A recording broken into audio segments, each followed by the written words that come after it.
નમસ્કાર મિત્રો, હું છું ડૉક્ટર દીપેશ સોરઠિયા. આજે આપણે વાત કરીશું પુરુષ વંધ્યત્વ વિશે.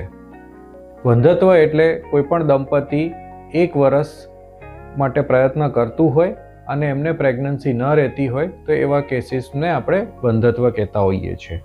વંધ્યત્વ માટે એવું માનવામાં આવતું હોય છે કે મોટાભાગના કારણોમાં સ્ત્રી જ રિસ્પોન્સિબલ હોય છે. ના, એવું નથી. પુરુષ પણ રિસ્પોન્સિબલ હોય છે. પુરુષ વંધ્યત્વ એમને કહેવામાં આવતું હોય છે. પુરુષ વંધ્યત્વ એટલે કે જેમાં પુરુષના કારણે કોઈ પણ દંપતીને પ્રેગ્નન્સી ન રહેતી હોય તો એ કન્ડિશનને પુરુષ વંધ્યત્વ કહેવામાં આવતું હોય છે.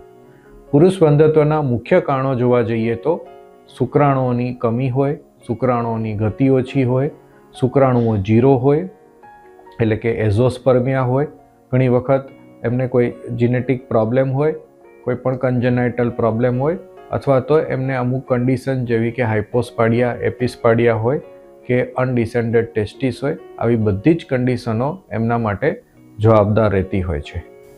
જો કોઈ પણ દંપતીને પુરુષ વંધ્યત્વ જવાબદાર હોય તો પુરુષ વંધ્યત્વનો 100% ઉપચાર શક્ય છે. ઉપચાર તમને કેટલી તકલીફ છે, કઈ તકલીફ છે એ પ્રમાણે કરવામાં આવતો હોય છે.